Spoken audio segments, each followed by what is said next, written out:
One of Britain's most notorious gangland figures has been murdered just days before a documentary is aired in which he bragged of his untouchable position in the underworld. Desmond Noonan was found bleeding from a stab wound close to his home, the Colton district of Manchester, late on Friday evening.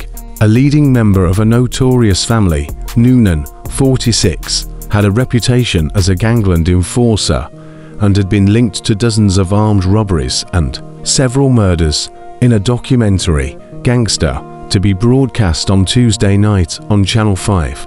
He tells investigative journalist Donald McIntyre that he feels safe as no one would be brave enough to challenge him and his brother.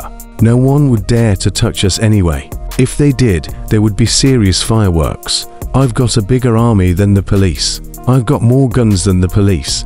We're strong, and we've got strong people around us. People know that. If they think they can take one of us out, and that's the end of it, then they're silly people. Fucking silly people. Later in the film, Noonan jokes about being asked to execute McIntyre, but denies police claims that he has been involved in as many as 25 murders. In the film's most chilling moment, he responds to the question of how many killings he has truly been responsible for by briefly holding up 7 fingers and then collapsing in fits of laughter.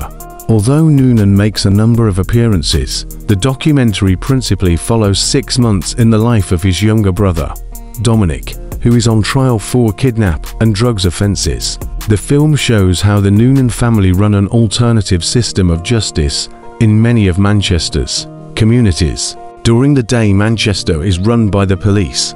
During the night, it's run by the gangsters, says Dominic. The family rose to notoriety after working as bouncers on the door of the Hacienda nightclub and finding themselves mediating disputes between rival groups of local gangsters. In 1992, Desmond appeared in court, charged with the murder of Tony Johnson and shooting another man.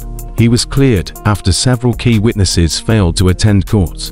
He later served time for threatening the lives of police officers who were due to give evidence against him in a separate case. Desmond Noonan had viewed the program just a few hours before he died. He told McIntyre, "That could get me 20 years. I'm fully expecting the police to knock on my door on Wednesday morning."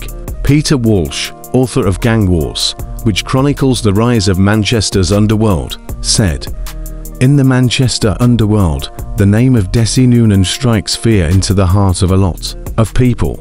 They are not people to be messed with.